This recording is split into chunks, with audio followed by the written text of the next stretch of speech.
Marie-Josée, bonjour. Bonjour Dominique. Merci de recevoir JTCV à Haute-Rive. Alors présentez-moi ce fameux palais, le palais idéal du facteur cheval. Alors nous sommes à Haute-Rive dans le potager du facteur cheval et il s'agit d'un facteur rural qui a bâti pendant 33 ans un palais sorti droit de son imagination en s'inspirant uniquement de cette nature qu'il traversait tous les jours, des cartes postales qu'il livrait et évidemment des premiers magazines illustrés. Alors, quelques chiffres, 10 000 journées, 93 000 heures, 33 ans d'efforts, je dirais.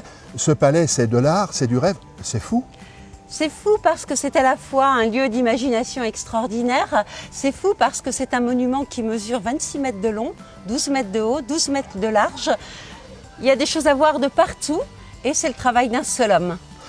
En visitant votre espace muséographique, je m'aperçois que le palais a inspiré de nombreux artistes. En effet, à la mort du facteur cheval, les premiers artistes sont passés par ici et se sont dit mais ce palais est une œuvre d'art totale, à commencer par André Breton, Pablo Picasso, Max Ernst, ensuite plus tard André Malraux, Niki de Saint-Phal. C'est vraiment un lieu qui est extrêmement puissant pour les artistes. Qu'est-ce qui fait que ce palais ne laisse personne, je dis bien personne, indifférent ?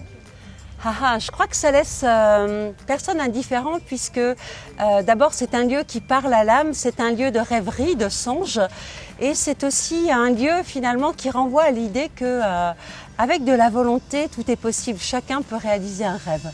Ma dernière question, Marie-Josée, c'est un lieu aussi de rencontres, de concerts, de création.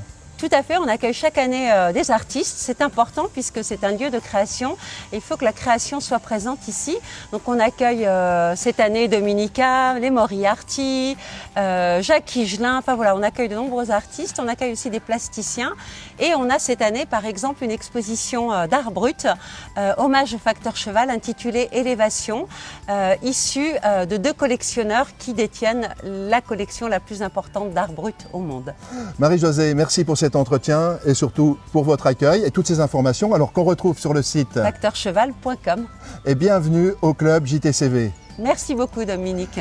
Quant à nous, on se retrouve au plus vite dans la Drôme. Bye bye. À bientôt Palais Idéal.